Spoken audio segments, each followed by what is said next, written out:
ഞാൻ LKG തൊട്ട് പഠിച്ചത് നമ്മുടെ ഇവിടുത്തെ പള്ളി സ്കൂളിലാണ്, നമ്മുടെ ഹോളി ഫാമിലി സ്കൂളിലാണ്. അപ്പം നമുക്ക് ഇവിടെ എല്ലാവർക്കും അറിയായിരിക്കും, എൻ്റെ കുറേ സുഹൃത്തുക്കളൊക്കെ ഇവിടെയുണ്ട്. നമ്മളുടെ ഈ ഭജന നടക്കുമ്പോൾ തന്നെ ഇത്രയും തിരക്ക് വരുന്ന അറിഞ്ഞിട്ട് നമുക്ക് വേണ്ടി പാർക്കിംഗ് സൗകര്യങ്ങൾ എല്ലാവർക്കും തരുന്നത് അവിടുത്തെ പള്ളി ഗ്രൗണ്ടിലാണ്. ദേശവിളക്ക് എന്നുള്ള നമുക്ക് അടുത്ത ദിവസം ഉണ്ട്, നമുക്ക് ദേശവിളക്ക്. ഇപ്പൊ ദേശവിളക്ക് ഇവിടെ നടക്കുന്ന സമയത്ത് ദേശം മുഴുവൻ വിളക്കുകളാണ്. ആ സമയത്ത് ഇവിടെ പള്ളിയിലും വിളക്കുകൾ എത്തിക്കാറുണ്ട്. അപ്പോ അങ്ങനെ പോകുന്നൊരു നാടാണ്.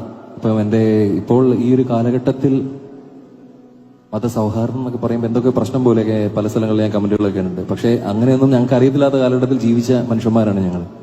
അപ്പോൾ ഇന്ന് ഭജന കേൾക്കാൻ വേണ്ടിയിട്ട് എനിക്കറിയാം, ഇന്ന് തിരുവനന്തപുരത്ത് നിന്ന് ക്രിസ്ത്യൻസ് ആയിട്ടുള്ള എന്നെ പഠിപ്പിച്ച ടീച്ചറിന്റെയൊക്കെ സിസ്റ്റേഴ്സ് ഒക്കെ ഇവിടെ വന്നിട്ടുണ്ട്. അവരെ കൂടെ ഉണ്ടാവും, ഒത്തിരി ധാരാളം ആൾക്കാർ വന്നിട്ടുണ്ട് ഇവിടെ. അപ്പോൾ ഒരു കാര്യങ്ങളിലെ വ്യത്യാസമൊന്നും കാണാത്ത ഒരു നാടാണ്. അപ്പം നമുക്ക് വേണ്ടി ഇത്രയും സൗകര്യങ്ങളെല്ലാം ചെയ്തു തന്ന അവർക്ക് വേണ്ടി ഒരു പാട്ട് നമുക്ക് പാടാമല്ലോ അല്ലേ?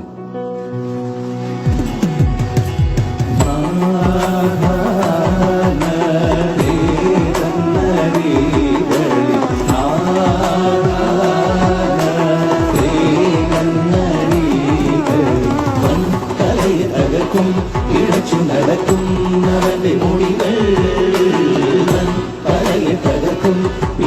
നടക്കുന്നവന്റെ മൊഴികൾ ഓടിയ നെറുകയെ തന്നെ ഓടിക്കുമാതിരാതരോട് ചെയ്തരാമീശ്വരീ പരദേവനവോ നമുക്ക് പരിത്രാണത്തിനധികം മരണത്തിൽ നിന്നൊഴിവതരാമകില